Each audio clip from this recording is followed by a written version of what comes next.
Baik, perkenalkan nama saya Glenn Ristos dengan NIM 24 dari Prodi Informatika Angkatan 2023. Di sini saya akan menjelaskan uh, uh, praktikum Java Swing.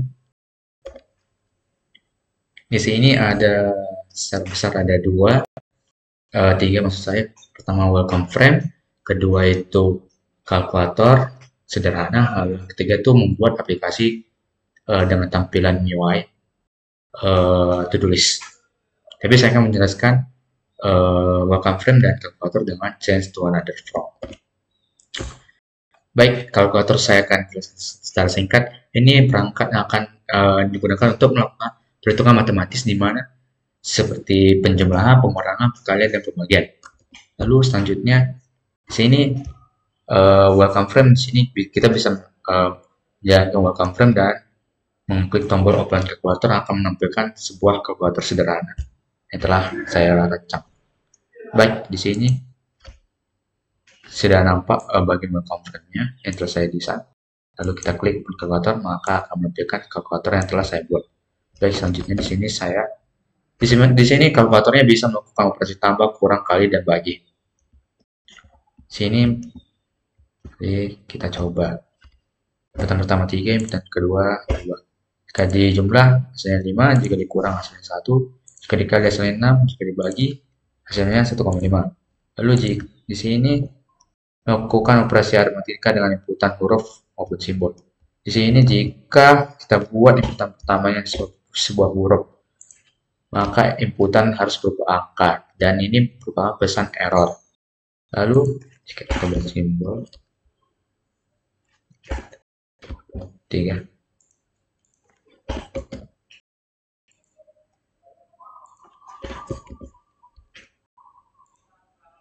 maka juga menampilkan pesan error di mana input harus berupa angka.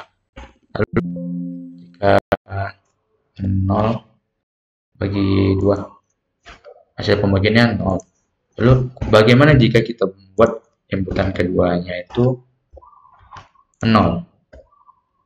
Kita bagi, maka akan menampilkan pesan error di mana tidak bisa membagi dengan jika inputan yang keduanya berisi nilai 0.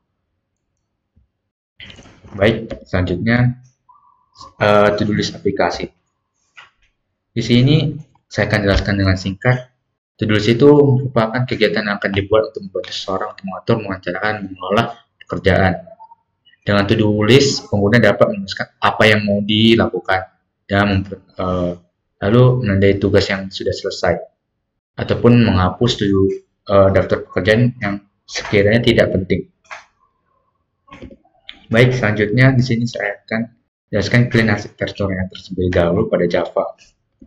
Baik, di sini ada entity. Entity ini merupakan inti dari domain atau bisnis aplikasi. Di sini kita mendefinisikan aturan bisnis dan objek utama yang menjadi pusat dari objek bisnis. Ini bersifat mandiri dan tidak memiliki ketergantungan pada layer lain. Lalu repository ini lapisan yang bertanggung jawab untuk interaksi dengan data baik dari database maupun API ataupun sumber dari eksternal lainnya. Ini repository ini menyediakan terbuka atau interface yang akan digunakan oleh layer di atasnya tanpa perlu mengetahui detail implementasi akses data. Lalu selanjutnya service. Service ini lapisan mengelola logika bisnis aplikasi. Ini menghubungkan antara repository dan view ataupun controller. Ini memproses data yang diterima dari repository sebelum diteruskan ke view-nya ataupun sebaliknya. Sini sebagian besar logika bisnis diletakkan memastikan bahwa aturan-aturan dalam aplikasi dijalankan sebelum data simpan atau diaplikasi. Lalu view ini berfokus pada antarmuka atau UI dan pengalaman pengguna UX. Ini menampilkan data yang diterima dari layer, service, atau control. View harus memisahkan logika presentasi dari logika bisnis, sehingga hanya fokus pada bagaimana data disajikan kepada pengguna dan bagaimana pengguna berinteraksi dengan aplikasi. Baik, di sini saya akan mendemo aplikasi, menunjukkan bagaimana cara kerja aplikasi yang telah saya buat. Saya akan jalankan terlebih dahulu.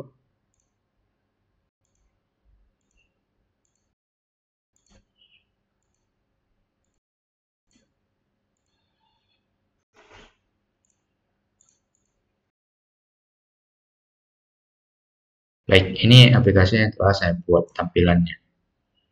Ini adalah tunggu bentar, saya akan tampilkan. Ini desainnya yang telah saya buat.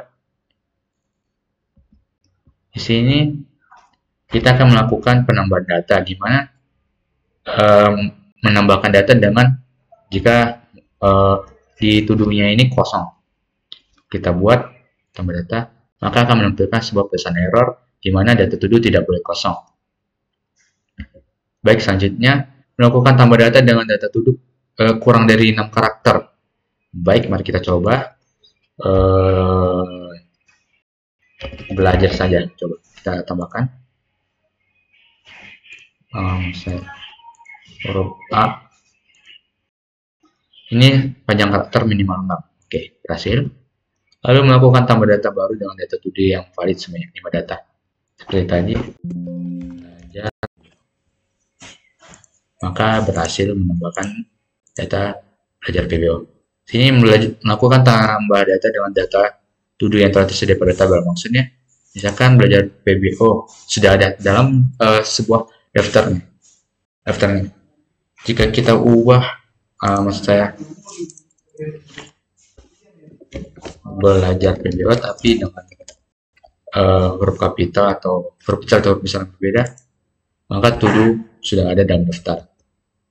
Baik, selanjutnya di sini saya akan melakukan mengubah data.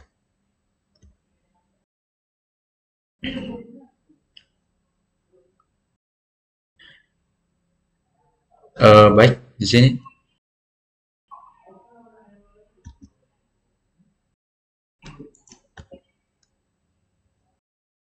jika kita tidak memilih,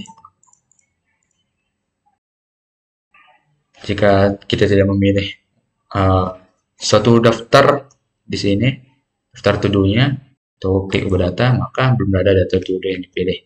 Maksudnya, lalu mengubah data ini maksudnya mengubah data. Lalu tunggu saya jelaskan dengan baik. Jika mengubah data dengan tidak memilih data to-do pada tabel, maka akan menampilkan pesan error belum ada data to-do yang dipilih. Berarti kita belum mengklik sebuah data to-do-nya. Lalu jika kita klik ubah data, to-do sudah ada. Karena tidak ada yang diubah dari daftarnya. Lalu mengubah data to-do dengan panjang karakter kurang dari 6. Kita klik belajar PBO, lalu kita misalkan BLPE, ubah data, panjang karakter minimal 6. Saya mengubah data to-do dengan panjang karakter kurang dari 6. Lalu mengubah data to-do dengan data to-do yang telah tersedia pada tabelnya. Kita coba buat huruf yang berbeda, maksudnya huruf kecil ataupun besar. PBO, pada data to-do sudah ada. Lalu mengubah data to-do dengan data yang valid. Jadi belajar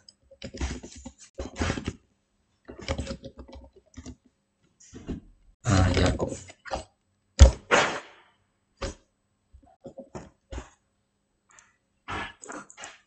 Belajar Jakob. Baik, berhasil. Selanjutnya kita melakukan penghapusan data pada data to-do. Sini jika kita tidak mengklik area tabel to-do-nya dan kita mengklik tombol hapus data, maka akan menampilkan pesan error belum ada data to-do yang dipilih atau diklik. Untuk melakukannya kita mengklik dulu tabel to-do-nya, baru kita hapus datanya. Baik, untuk mengurutkan data saya pertama isi dulu to-do-nya, misalkan belajar PBO, belajar angka, lalu selanjutnya belajar Jarkom,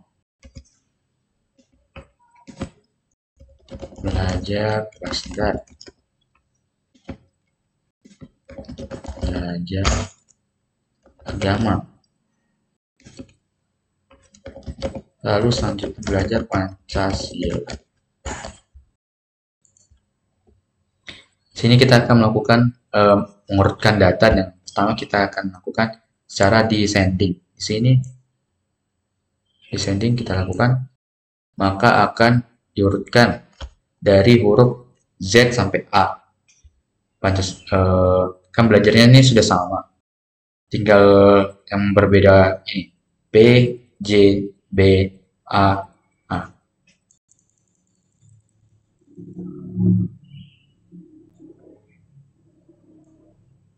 Selanjutnya kalau secara ascending, ini urutkan dari huruf A sampai Z. Baik, selanjutnya.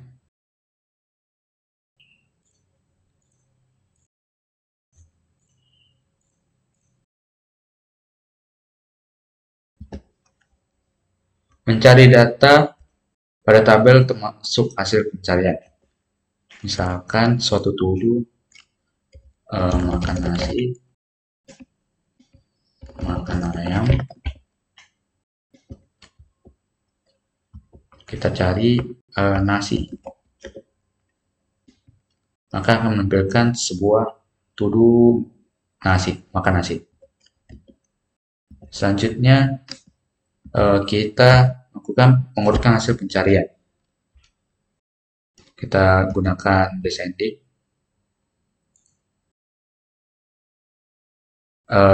Dari huruf Z sampai seterusnya sampai ke A. Kalau ascending itu dari A sampai Z. Jadi dari istilahnya dari nomor 1 sampai seterusnya. Kalau descending itu dari nomor paling bawah ke atas. Selanjutnya melakukan riset data. Ini melakukan riset data tabel. Jadi misalkan kita telah melakukan suatu fitur urutkan data, tunggu ya. Maka kita akan bisa merisetnya seperti kembali normal. Itu saja presentasi dari saya. Sekian dan terima kasih.